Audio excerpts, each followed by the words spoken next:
Hello everyone. Daily गुरु YouTube channel में आपका एक बार फिर से स्वागत है। निष्ठा ट्रेनिंग की मॉड्यूल 8 के अंतर्गत जिसका नाम है पर्यावरण अध्ययन का शिक्षण शास्त्र, उसमें जो गतिविधियां हैं और उस गतिविधि में एक गतिविधि चौथी गतिविधि है और इस गतिविधि में क्या किया गया है, प्रश्नोत्तरी को शामिल किया गया है। तो इस गतिविधि के अंतर्गत जो भी पर्यावरण से संबंधित प्रश्नोत्तरी है उसको हम लोग एक साथ मिलकर हल करने का प्रयास करेंगे। इस वीडियो में जो भी प्रश्न उसके होंगे। और एक बार बताऊं कि यहाँ पे जो पर्यावरण अध्ययन है, वास्तव में अब पर्यावरण केवल पर्यावरण अध्ययन नहीं रहा है, ये यानी कि सभी विषयों का संग्रह हो गया। सभी विषयों का इसमें अध्ययन किया जाता है पर्यावरण में।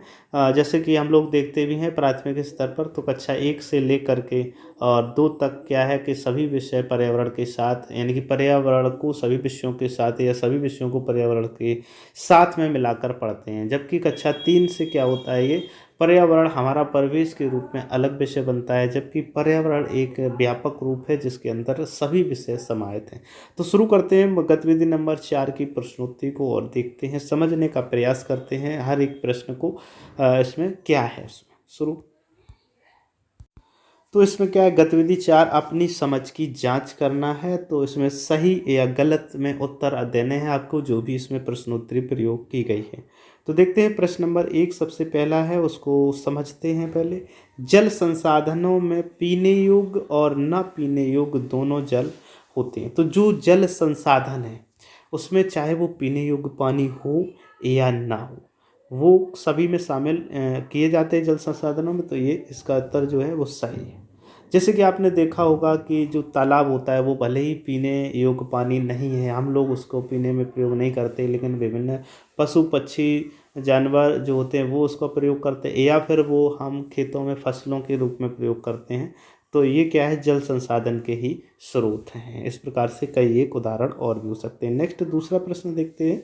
तो दूसरा प्रश्न इसमें है, जल संग्रहण इकाइयाँ केवल मानव निर्मित होती हैं। यानी कि जो जल को संग्रहित किया जाता है, इकट्ठा किया जाता है, तो इसमें लिखा है वो इकाइयाँ केवल मानव निर्मित होती हैं। तो ये गलत बात है, केवल मानव निर्मित नहीं होती हैं, ये आपकी प्राकृतिक भी होती हैं। जैसे आप देखते हैं कई एक झीलें हैं जो प्राकृतिक बनी हुई हैं, कई एक ऐसे पुराने तालाब आपने देखे जो ऑटोमेटिक हैं, या फिर गोखुर झील वगैरह जैसे बनते हैं। तो ये प्राकृतिक चीज़ें हैं, प्राकृतिक जल संग्रहण के साधन हैं, और भी हो सकते हैं ऐसे। नेक्स्ट प्रश्न पर चलते हैं। तो इसमें नेक्स्ट प्रश्न है, सभी जल भंडारण इकाइयाँ जल संसाधन भी हैं। ये भी गलत है कि जो जल संसाधन यानी कि जल भंडारण इकाइयाँ हैं वो सभी जल संसाधन का कार्य करती हैं, ऐसा भी नहीं है। नेक्स्ट प्रश्न पर चलते हैं। तो नेक्स्ट प्रश्न में दिया गया है, जल संसाधन प्राकृतिक और मानव निर्मित दोनों हैं। हाँ, ये बिल्कुल सही बात है। जल संसाधन जो है वो प्राकृतिक भी हैं और मानव निर्मित भी हैं। जैसे कि जल संसाधन में नदियाँ आती हैं, तो ये क्या है, प्राकृतिक हैं। और जबकि नहरें जो निकाली जाती हैं या बम्बे बनाए जाते हैं, नालियाँ बनाई जाती हैं जिनके थ्रू पानी भेजा जाता है, तो ये क्या है, मानव निर्मित हैं।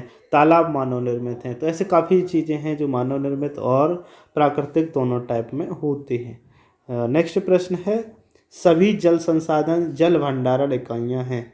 तो ये सही बात है, जो सभी जल संसाधन है चाहे जो भी हो वो सभी जल भंडारण इकाइयाँ होती हैं। नेक्स्ट, इस प्रकार से ये जो हमारे 5 प्रश्न थे, अगर आप इस प्रकार से इन 5 प्रश्नों को हल करते हैं तो आपको 5 में 5 अंक मिल सकते हैं। साथ ही बताना चाहूँगा, यदि आपका स्कोर कम रहता है तो आप रेडो पर जा कर के अपने असेसमेंट को इम्प्रूव कर सकते हैं। साथ ही बताना चाहूँगा, यदि आपको ये वीडियो पसंद आया तो वीडियो को लाइक ज़रूर कर दें। वीडियो पूरा देखने के लिए आपका बहुत बहुत धन्यवाद।